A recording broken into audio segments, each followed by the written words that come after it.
आप लोगों ने जो भी बातें कही हैं उन बातों में कोई भी बात झूठ नहीं है, लेकिन मैंने प्रश्न किया था कि बौद्ध धर्म जो है सबसे श्रेष्ठ धर्म जो है कैसे है। हम लोग बस यही बात जो है नहीं बता पाते हैं समाज को, इसीलिए धर्म का प्रचार प्रसार जो है रुका हुआ है। मैंने एक किताब पढ़ी हुई थी, हरिवंश वृद्धि साहब की किताब है। बौद्ध धर्म इसलिए श्रेष्ठ है क्योंकि उसमें महिलाओं के लिए बहुत सम्मान की मतलब वो रखी हुई है, इसलिए मैं जी आचार्य जी, ये सारी बातें हो गई हैं। मैं कुछ और बताने वाला हूँ आप लोगों को। जब आपको वो पता लगेगा तो आपको धर्म प्रचार में बहुत सुविधा होने वाली है।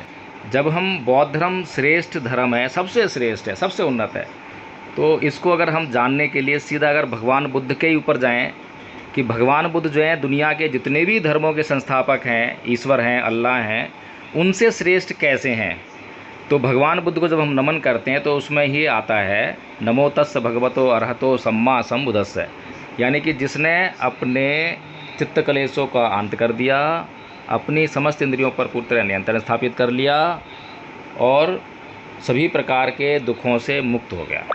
तो इसलिए तो भगवान बुद्ध श्रेष्ठ हैं। और ऐसा जो है अन्य धर्म का कोई भी शास्त्र, ईश्वर, अल्लाह, कोई भी ऐसा काम नहीं कर पाया। पहली चीज़ तो ये। दूसरी चीज़ ये है कि आरक्षण की आवश्यकता हमें क्यों है। हम बौद्ध बनने के बाद भी आरक्षण की तरफ जो है क्यों निगाह करके बैठे हुए हैं। कारण क्या है? कारण ये है कि आरक्षण से हमें सुविधा मिल रही है। आरक्षण से हमें जो है ऐसा लगता है कि हमारी आर्थिक संकट जो है हमारा वो दूर हो जाएगा, इसीलिए हम आरक्षण चाहते हैं। अब जो लोग आरक्षण के बगैर नौकरियां लेंगे तो उनको, उनमें और हम में क्या फ़र्क हुआ। अभी मैंने कहा था कि बौद्ध श्रेष्ठ हैं या हिंदू श्रेष्ठ हैं, बौद्ध श्रेष्ठ हैं या दुनिया भर के धर्म को मानने वाले श्रेष्ठ हैं, तो सभी ने कहा जी बौद्ध श्रेष्ठ हैं, बौद्ध श्रेष्ठ हैं। अगर बौद्ध श्रेष्ठ हैं और कोई व्यक्ति बौद्ध बन जाए, फिर उसके ऊपर वो हिंदू जो कि जनरल कैटेगरी से परीक्षा देता है वो श्रेष्ठ कैसे होता है। वो 200 नंबर लेकर पास होगा और आपको जो है 150 नंबर में ही पास कर दिया जाएगा। तो बताइए श्रेष्ठ कौन है। आप बौद्ध होकर भी श्रेष्ठ नहीं हो पाए क्योंकि आप बौद्ध बन ही नहीं पाए। अगर आप बौद्ध बन गए होते तो जो श्रेष्ठता उसने हासिल की है 200 नंबर कैसे लेकर आया होगा, क्योंकि उसका अपने चित्त पर पूरा नियंत्रण है, इंद्रियों पर पूरा नियंत्रण है, वो अप्रमादी है। तो बौद्ध तो वो है और हम ढिढोर पीट रहे कि हम बौद्ध हैं। जिस दिन हम निश्चित रूप से हम जिस दिन बौद्ध बन गए तो हम श्रेष्ठ हो जाएंगे, और जब हम श्रेष्ठ हो जाएंगे तो फिर हमें आरक्षण की कोई आवश्यकता नहीं है। इसीलिए आदरणीय संघ, हमारा लक्ष्य है बौद्ध बनने पर। अभी हम बौद्ध बनने का प्रयास कर रहे हैं, बौद्ध बने नहीं हैं। और जब आप बौद्ध बनने का दावा करें तो आप समझ लीजिए कि आपको अप्रमादी रहना है, चाहे वो IAS की परीक्षा हो, IPS की परीक्षा हो। फिर आपके बराबर हिंदू तो कोई चीज़ ही नहीं होनी चाहिए, क्योंकि हिंदुओं का जो धर्म है उनको राग रंजित होना सिखाता है, द्वेष रंजित होना सिखाता है, उनको समता नहीं सिखाता। और जो धर्म आपको जो है समता सिखाता है, तमाम तरह के संयम सिखाता है, और वो लोग जो हैं फिर पिछड़ जाएं, तो फिर इसका मतलब ये है कि वे लोग जो हैं अपने शास्त्रा की बातों का ठीक ठीक पालन नहीं कर रहे हैं, उसके निर्देशों का पालन नहीं कर रहे हैं। तो इसलिए आदरणीय संघ, मुझे लगता है कि अब आप लोगों को जो आप लोगों का विषय था उसका जवाब मिल गया होगा।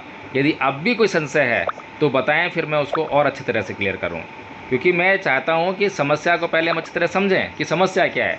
समस्या समझ में आ गई, समस्या हमारे चित्त में है और समस्या हम दूर ढूंढ रहे हैं। समस्या क्या ढूंढ रहे हैं? चित्त तो हमारा खराब है और दोष ढूंढ रहे हैं मनुवादियों में, ब्राह्मणवाद में। अरे भाई, ब्राह्मण जो है वो हमारा बाहरी नुकसान कर सकता है, लेकिन भीतरी नुकसान तो हम खुद ही कर रहे हैं। हर पल घृणा से, द्वेष से, राग से जल रहे हैं, इंद्रियों से जल रहे हैं, दुनिया भर के विषय जल रहे हैं, और हम कह रहे हैं कि हम श्रेष्ठ हैं, हम श्रेष्ठ हैं। मानव मानव एक समान, साइंटिफिक धर्म है, अंधविश्वास नहीं है, पाखंड नहीं है, तमाम सारी बातें हैं, लेकिन उसका फ़ायदा है क्या? उसका फ़ायदा तो हमारे लिए कुछ भी नहीं है। इसीलिए मैंने बार बार कहा कि बुद्ध के धम्म का प्रचार प्रसार करना बड़ा आसान काम है। इससे आसान काम दुनिया में कोई नहीं है, लेकिन स्वयं आपको बताना पड़ेगा, आचरण करना पड़ेगा, और आचरण करते ही आपको तो फ़ायदा होने ही वाला ही है। जैसे ही आपको फ़ायदा होगा तो आप दुनिया को गा गा के बताएंगे। जैसे कि अभी आदरणीय आचार्य स्मृता जी से गलती हो गई। गलती क्यों हो गई? क्योंकि धम्म का पालन नहीं हुआ। उन्होंने जो है समाज में और अपने बच्चों में फ़र्क समझा, समाज में और अपने परिवार के काम में फ़र्क समझा।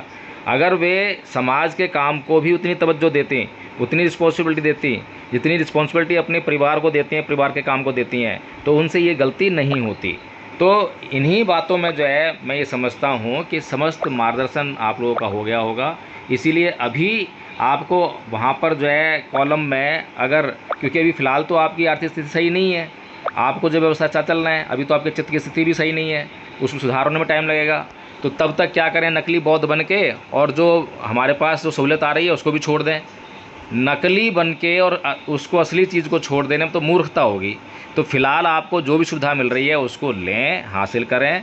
अगर आपको खाली बौद्ध बनने पे मिल रही है तो खाली बौद्ध बनकर ही ले लें। अगर आपको बौद्ध प्लस में जाति लिखकर मिल रही है तो जाति लिख के ले लें। आप अभी फ़िलहाल जो है इस मामले में ना फंसें, लेकिन जो धम्म को सीखने पर, धम्म का आचरण करने का अभ्यास खुद करें, अपनी पीढ़ियों को कराएं, अधिकतर लोगों को कराएं। तो जब बहुत सारे लोग जो हैं बौद्ध धर्म का अभ्यास करेंगे तो उन बहुत सारे लोगों में से आपको जितने सरकारी नौकर चाहिए, जितने सरकारी आईएएस आईपीएस चाहिए, वो आपको सरकारी आईएएस आईपीएस लोग मिलने लग जाएंगे। अभी तो हमारे समाज में ढूंढने से भी आईएएस और आईपीएस नहीं मिलते हैं जो जनरल क्लास को कॉम्पीट कर सकें। और हम जब बौद्ध धर्म का अच्छी तरह से पालन करने लगेंगे, बौद्ध धर्म का आचरण करने लगेंगे, इंद्रियों पर नियंत्रण करने लगेंगे, संयम करने लगेंगे, तो हमारे पास ऐसे लोगों की भरमार हो जाएगी। आप सोचिए कि हमारा जो समाज है, जिसे हम बहुजन समाज कहते हैं, उसकी संख्या क्या है इस देश में। उसकी संख्या मुझे लगता है क्या 70-80 करोड़ लोग तो होंगे। 70-80 करोड़ लोग में क्या 1 लाख लोग आपको आईएएस नहीं मिल पाते?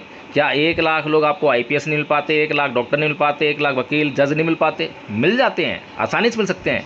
लेकिन समस्या ये है कि बौद्ध धर्म का खाली हम पंचशील झंडा उठाकर वंदना करके वही जो कर्मकांड हम हिंदू धर्म में कर रहे थे, उन्हीं कर्मकांडों को थोड़ा चेंज करके यहाँ कर रहे हैं। बाकी कोई परिवर्तन नहीं है और इसीलिए पिछले 70 साल से परेशान है और हमारी परेशानी हल नहीं हो रही है। इसलिए हमें जो है सच्चे धर्म का प्रचार प्रसार करना है। और अब तक धम्मपद संघ ने जो सच्चे धर्म का प्रचार प्रसार किया है उसमें उसको अभूतपूर्व सफलता मिली है। और इसीलिए जो है मैं आपको एक उदाहरण देता हूँ, क्योंकि हम लगातार बातों को समझ नहीं पाते हैं और वही बुढ़िया वाला हाल करते हैं कि सुई कहीं खोई है और ढूंढ कहीं रहे हैं।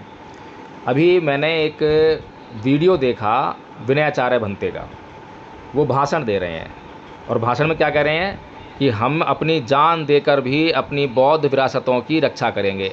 अब बताइए ये जो स्टेटमेंट है कहाँ तक सही है? एक बौद्ध भिक्षु की विरासत क्या होती है? कौन बताएगा? हैंड रेज करें।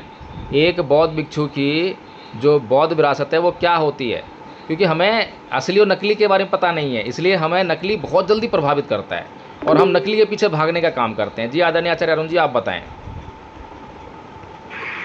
जी आदरणीय वकील साहब, जहाँ तक मैं समझ पाता हूँ तो जो बौद्ध भिक्षु के लिए तो निर्वाण को प्राप्त होना, बस यही उनका उद्देश्य होता है, जीवन का लक्ष्य होता है।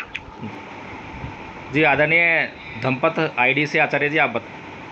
आदरणीय संघ बौद्ध भिक्षु का मेरे हिसाब से मकसद से धर्म का प्रचार प्रसार। जी बहुत बहुत साधुवाद आदरणीय संघ।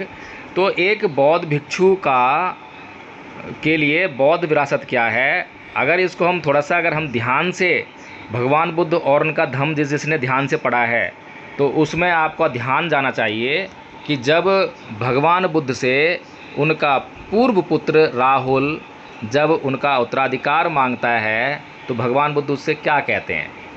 क्या हम सब भूल गए? क्योंकि हम लोग पढ़ते हैं, बेहोशी में जीते हैं, चीज़ों को ध्यान से हम जो है अप्लाई नहीं करते हैं। इसीलिए इन्हीं बातों का, हमारी बेहोशी का फ़ायदा ये भिक्खु लोग उठा रहे हैं और सर मुझसे मार रहे हैं कि जय भीम प्रकाश जो है बौद्ध भिक्षु की खिलाफत कर रहा है। एडवोकेट जय भीम प्रकाश जो है किसी भी बौद्ध भिक्षु की खिलाफत नहीं कर रहा है, बल्कि एडवोकेट जय भीम प्रकाश भिक्षु को पूजना चाहता है। क्योंकि एक भिक्षु जो है पूजनीय होता है और पूजनीय जब होता है जब वो त्यागी होता है। अभी भंते विनय आचार्य के सर पे मैंने बाल देखे, मैंने ऑब्जेक्शन किया और जब मैंने ऑब्जेक्शन किया तो मेरा एक सीधा प्रश्न बनता है कि कोई भी आदमी परिव्राजक कब होता है? आप लोग बताएंगे कोई परिव्राजक कब होता है? परिव्राजक किसे कहते हैं? घर छोड़ने वाले को कहते हैं परिव्राजक, जिसने घर छोड़ दिया हो, संन्यास लेने जा रहा हो।